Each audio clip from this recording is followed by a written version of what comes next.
Good morning. This is Tim Stewart. I'm president at Visual Decisions, and we're here today to talk about closing the gap between planned and actual with Industry 4.0.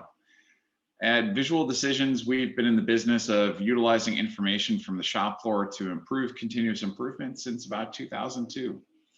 We help our customers combine the smart factory with the lean factory to drive improvements to cost, throughput, and quality. Our customers have seen dramatic improvements, such as a 30% increase in OEE, 50% scrap reduction, and much more. Just like wearing a Fitbit won't automatically make you thin, though, implementing technology for Industry 4.0 won't automatically make the business better.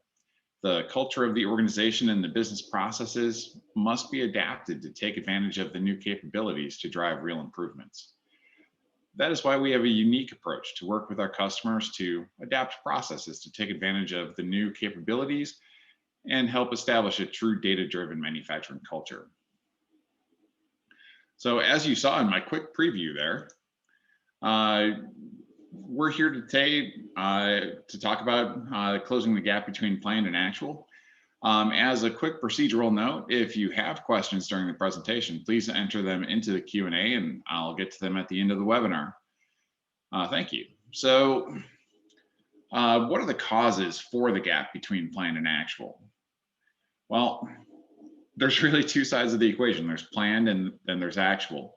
And either one could have issues with it. So when we look at the possible problems with the infeasible plans, we can look at things like incorrect run times, misunderstood starting conditions, not understanding where things are at in the floor, what the machines are set up for, et cetera, missing data that goes into the planning process.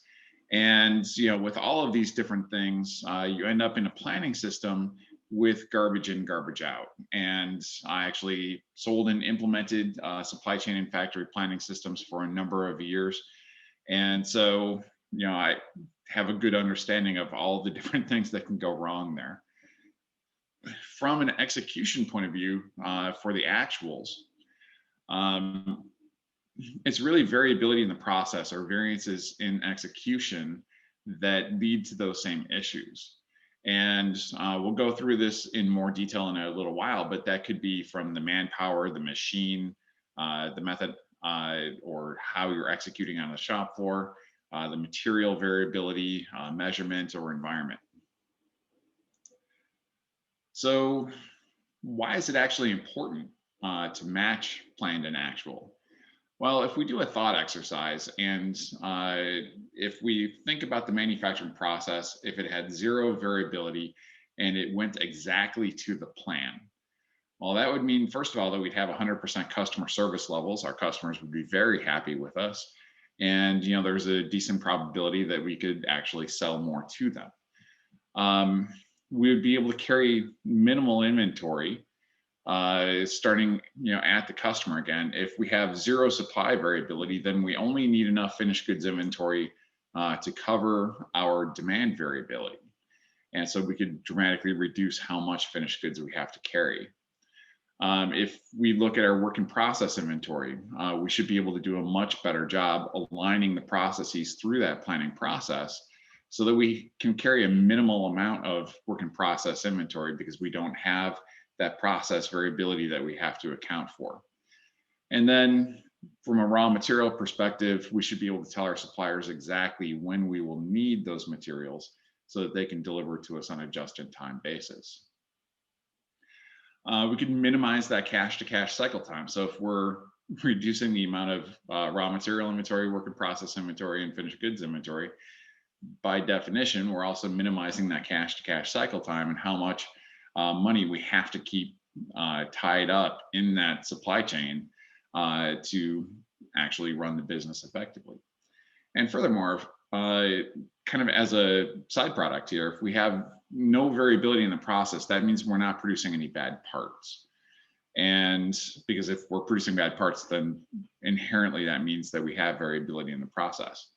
And so if we also have perfect quality, then certainly we have zero cost of bad quality because we're not producing any bad parts. But if every part we produce is good, then we could also have a zero cost of good quality because we wouldn't need to test, we wouldn't have to do inspections, et cetera. So obviously, we're not going to get to the point where everything runs absolutely perfect with zero variability whatsoever. But every single step that we can make along the way gets us towards all of these different goals. So let's dive into those reasons for infeasible plans in a little bit more detail. So if we start with incorrect run times, this is kind of the most basic example of garbage in, garbage out from a planning perspective. Planning systems are very highly dependent on the quality of the data that are fed to them. So I've worked with factory planning systems for a number of years, and I ran into a lot of situations where the times that were fed into the planning system were based on what accounting actually wanted from a standard costing perspective. And operations weren't actually allowed to change those run times on the routings in the ERP system as a result of that. And so we had to kind of maintain a separate record of what the actual run times probably looked like. And so when you're having that kind of a situation going on, you can certainly get infeasible plans, plans that are too aggressive, plans that are not aggressive enough, and you leave gaps in the schedule and so forth. But the run times actually need to be accurate, just as a fundamental issue within the system. The starting conditions within the plant can be very important, because if you don't tell a planning system what is out there on the floor, where it is, what the machines are set up for, and everything else about what's happening on the floor right now, planning systems will just assume that the factory is empty because you're not telling it that there's anything out there. And so when you do that, obviously that makes a big difference in the beginning of the plan as far as when everything will be produced. It will tell you to run part B, even though you currently have part A set up on the machine and so forth. And so your planning system is telling you to do an extra setup. And when these things aren't incorporated, manufacturing and operations tend to get very upset with the planning system and stop paying attention to it. And so it's extremely important to be able to understand what are those current situations out on the shop floor and be able to utilize those effectively, as we're generating our plans. And then missing data is also, a huge issue. And while incorrect data leads to infeasible plans, missing data can lead to absolutely nonsensical ones. And this doesn't seem like it should be a big issue, because even before you implement a planning system, the plants are running the jobs somehow. But some of the missing data that I've seen from implementing these systems over the years, components missing from the bill of material, shockingly. You could have tooling or fixtures on the shop floor that are actually constraints because they're shared among different processes, but they're not reflected in anything in the work instructions that can get downloaded into the planning system. There are routing and operation steps that are kind of combined in the system of record, whereas on the shop floor, when you actually have to execute that, you need those more detailed operation steps. You could have intermediate inventory stores that are happening on the shop floor that aren't happening in the system of record. You could have sources of demand, such as engineering orders and so forth, that are put in for prototyping that don't get reflected again in the ERP system or the system of record. I've been in plants where they don't have all of the resources defined within their system of record, and they just have assembly. And there's actually several different lines and multiple resources within each line in order to do that assembly. And so you don't get the granularity of information that you require. There are times when the inbound inventory doesn't show up, or you don't have information about the work order status, work order or inventory holds don't get passed to the planning system. Engineering changes don't get passed into there. And all of these things can lead to significant issues with the plan. And so, as we look at how to address these different things, and ask the question of how can Industry 4.0 help, one really big thing is using an IIoT system or industrial Internet of Things system.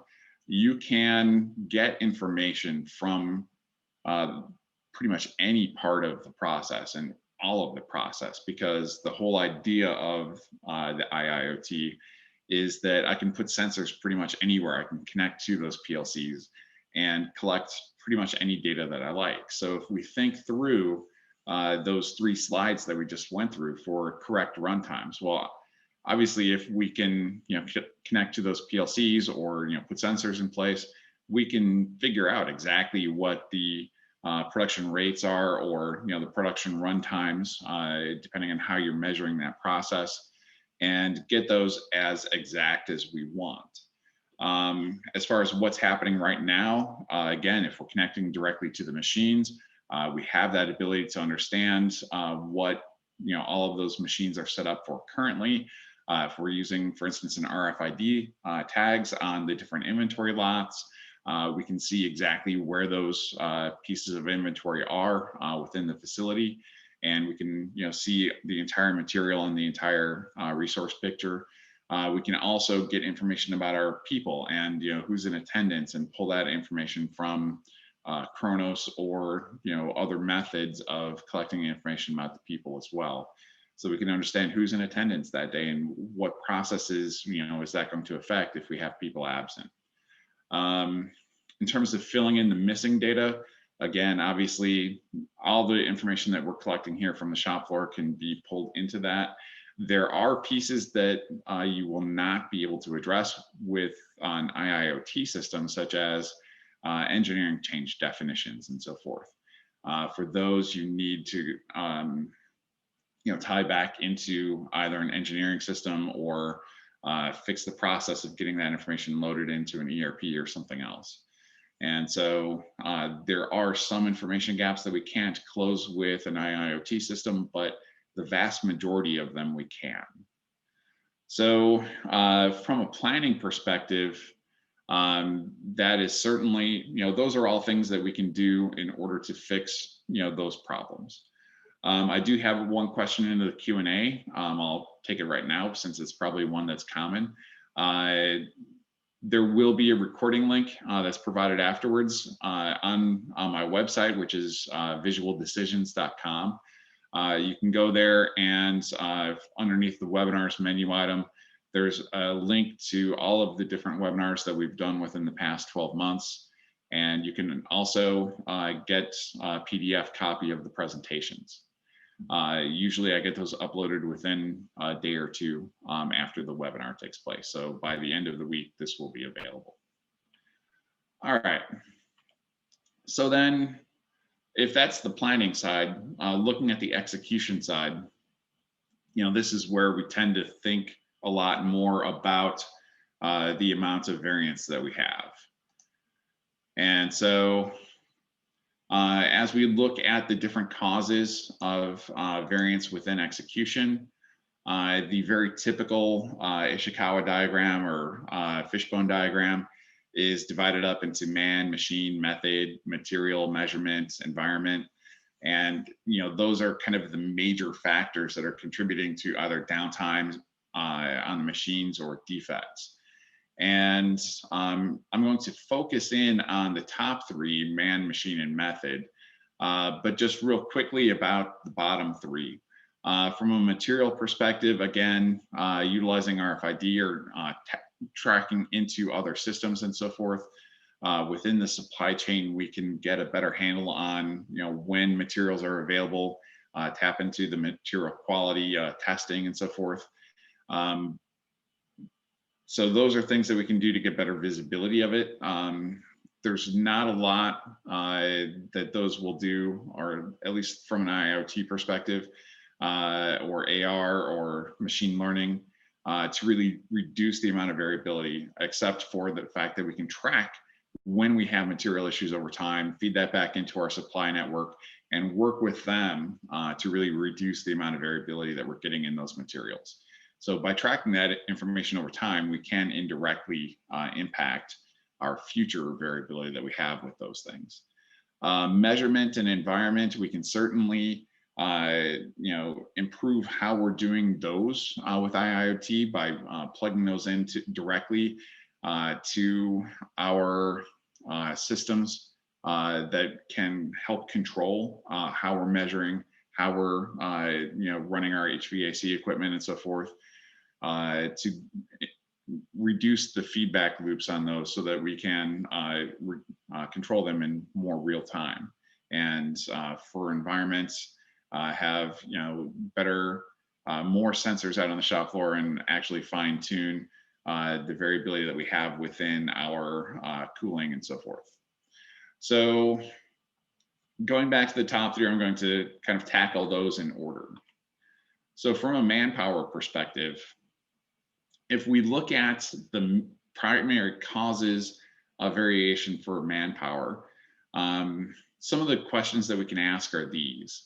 And there's more than this, but these are kind of good places to start. I actually like to start with the question of, is there a wide variance between operators? Because that helps tell me whether the issues are coming from my manpower or whether it's one of the other categories that's really driving things. So if there is a wide variance between operators in either operation time or the amount of downtime that we're seeing in the process or setup time, that tells me that I have issues on that operator side that need to get addressed. And by doing that, I should be able to reduce the amount of downtime for the process. But some of the other things that we can look at are, what are the most common human errors that are happening? And why? And is it because they don't have good visual controls that help them make the correct decisions on the shop floor? Are they seeing out of date information that again leads to those poor decisions? Or is it a lack of proper training? And how can we improve that? How often are mistakes made due to lack of knowledge or experience? And does the variability increase when new workers come on board? That again kind of tells us that the human aspect is something that's contributing to our issues. From a lean manufacturing perspective, how do you do error proofing in pick and place operations, just as an example? But in general, how are you error proofing the process so that you have those controls in place to prevent the human errors? And then how much of an effort have you put into standard work? So as we're looking at standard work and how well your people have adapted to standard work, how can we help that with Industry 4.0? So from those visual controls and having the right information in the right place at the right time to help make decisions, certainly due to the real-time nature of Industry 4.0, we can get that information to those people when they need it in a format that is easy to consume and take action upon. From the point of view of being able to augment the people in the organization with new capabilities, whether that is with augmented reality or helping them with machine learning, systems that allow them to make better decisions and more informed decisions and so forth.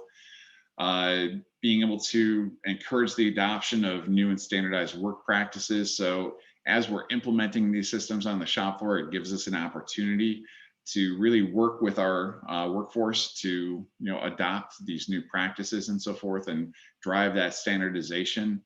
We're able to use those IIoT systems again to detect and elevate attention to any deviations from standards. And all of these things can help us bring new workers up to speed much, much more quickly and get them into that standard work. So along the lines of those new workers, one of the issues that many of my customers and manufacturing in general have have experienced is an aging workforce and getting to the point where you have much more turnover in that workforce.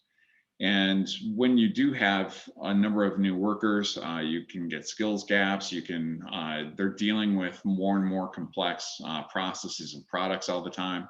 So as you bring those new workers up to speed, there's, higher bars that they have to clear than workers in the past.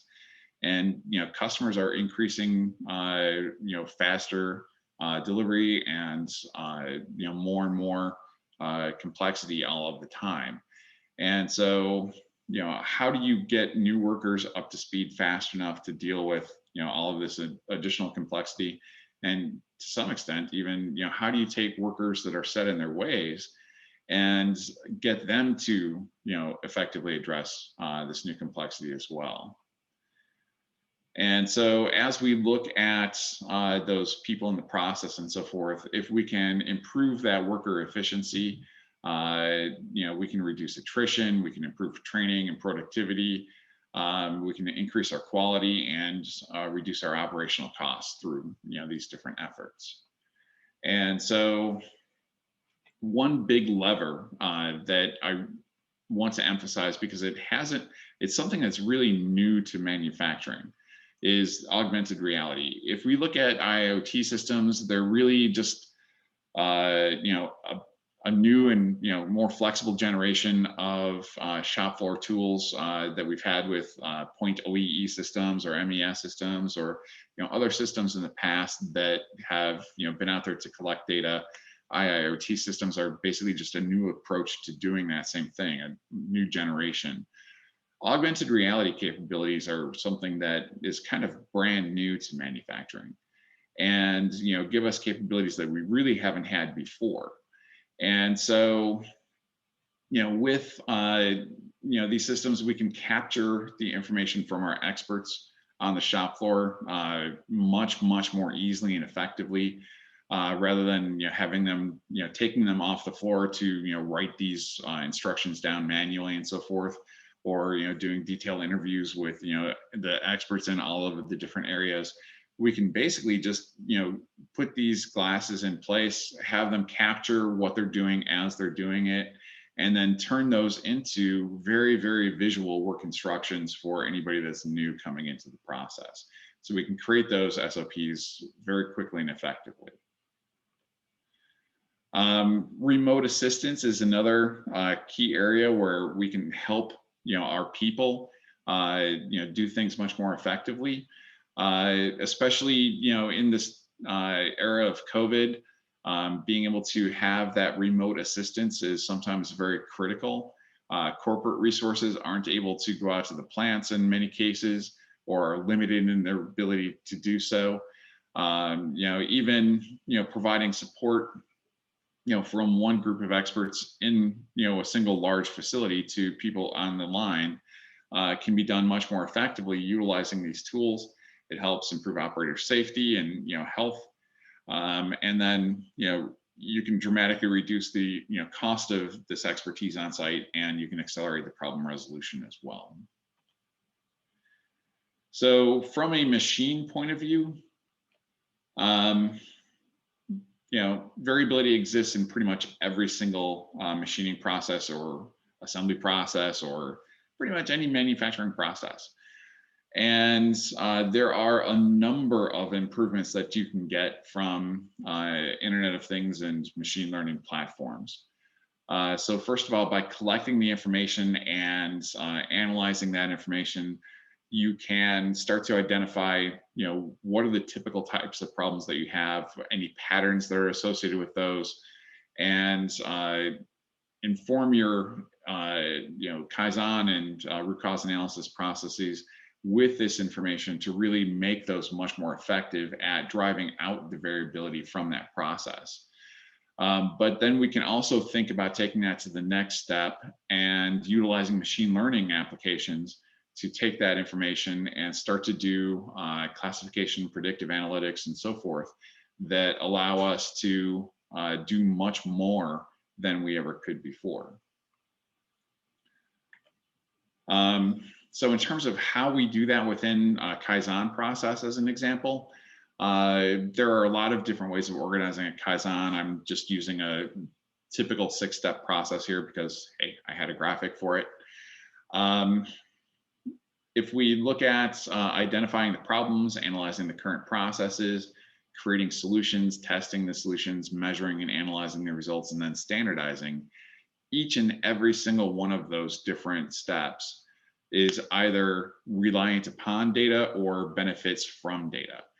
And so if we look at just the first couple steps here in detail of identifying the problems and analyzing the current process, too often I was a lean manufacturing consultant for a while as well. And too often, a lot of how we identify which Kaizens should run is either somebody with the lean background or a lot of experience in manufacturing kind of walking the shop floor and going, oh well, that's a problem, and so now putting a Kaizen in place for that, or what machine went down last, or where did we have the latest quality issue that we need to address.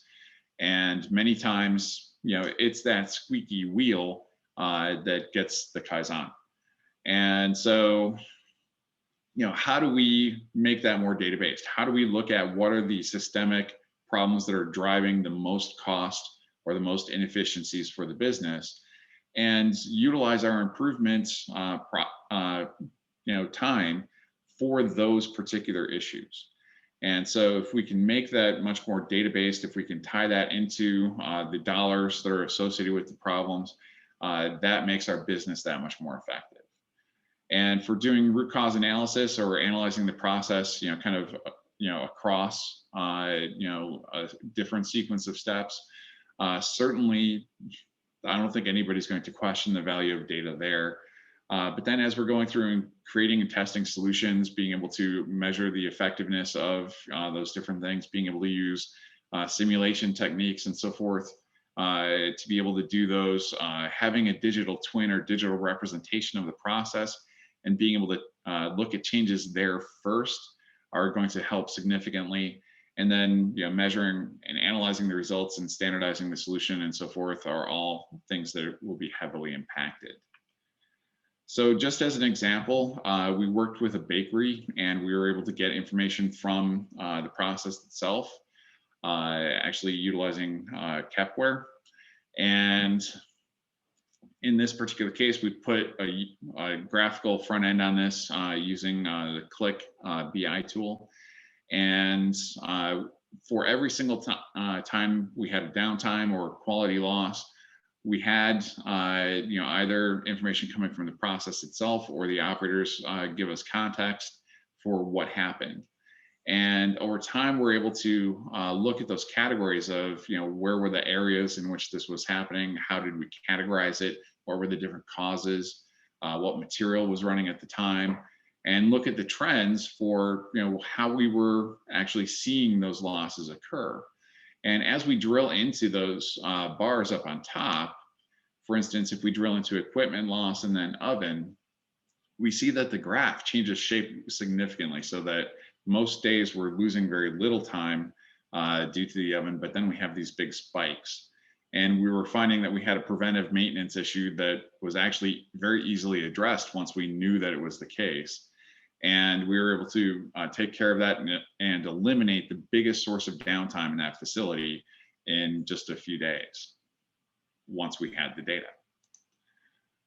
Then, other examples here, I'm running a little bit behind, so I'm going to go pretty quickly. Utilizing information to really analyze the process that we had at a recycling company that burned that basically as fuel and powered boilers that then drove turbines and so forth. And looking at the output of that, we were able to identify various issues that were causing problems with the boilers. Then we also ran correlation analyses and other things with that information to get to that level of data and understanding of the process. Utilizing machine learning, we were able to work with an automotive company in a grinding process to determine where we needed to change grinding wheels so that we would not produce any bad parts. And so we looked at this is an example using power draw, but then using vibration sensors, noise sensors, et cetera, able to refine that analysis even further to identify the differences between good tooling, things that are approaching the end of life, and then things that are actually bad. You can tie all these things together with an FMEA process and identify where you have potential failure modes. What are the effects of those different failure modes? How are you going to detect those? So your detection plan, and then tie that into your IoT program and so forth, so you can pull those detection methods. You can make sure that you have those in place using whatever sensors or anything else that is required, and pull that information in so that you can basically automatically update your severity, your probability of occurrence, and your probability of detection. From a method perspective, if we look at the different causes of variation from a method, how frequently are the line and the work instructions at the line updated? How much of a burden is it to update those work instructions? How often are mistakes made due to workers not adhering to this standard operating protocols? How are the deviations from that standard work detected, and so forth? And so all of these different things are really assuming that the SOPs are correct in the first place. If we look at making sure that the SOPs are correct as we run the process according to them, and make sure that we're observing that those SOPs are followed, we can still utilize these systems to analyze the process itself and see if there are ways that we can further optimize that. But in order to keep those work instructions fresh, again, being able to utilize AR to help address those challenges can be extremely beneficial. And it's a very compelling alternative to having paper things there, where, as you're operating the process, if you have to take yourself out of that process, look at paper instructions, or even a separate screen that might have instructions on a separate screen, then go back into the process itself, you still have that disconnect that is taking place, and you still have that opportunity for misinterpretation or lack of understanding. Whereas if you have those things floating right over the work itself, it is significantly easier to have, to kind of drive adherence to those standards. So, having those 3D work instructions in place can make just a sea change of difference in terms of the quality, the adherence to the standards, and so forth. But it also can give people real-time feedback when they're not. And so, for instance, I've seen pick and place where, as somebody is reaching into a bin to grab a part, the bins will be color coded, and they can get a visual signal if they're grabbing from the wrong bin based on the particular SKU and particular BOM for that operation. And so it can be, that sensitive to know that, if I've got different SKUs, in sequence along that assembly line, and it will know what serial number is there, what BOM it's supposed to be, and highlight the different bins for the pick and place. And so tremendous additions to error proofing capabilities that you can put in place with these different systems. So some closing thoughts here. First of all, I've hammered it home already, but augmented reality is really a brand new lever that's available to manufacturers to help reduce those manpower and method sources of variation. IoT and machine learning provides significant additions to the traditional tools to combat other sources of variation from the machine, or those bottom three of materials, measurement, and environment. And in order to be effective, these tools really have to become a part of the standard work for multiple organizations within the company, not just the operators or the supervisors, but how the support teams, such as maintenance or quality or continuous improvement, process engineering, and so forth, do their jobs, should be informed by all of these different new capabilities that can be provided here. So with that, does anybody have any questions that they would like to put into the Q&A at this time?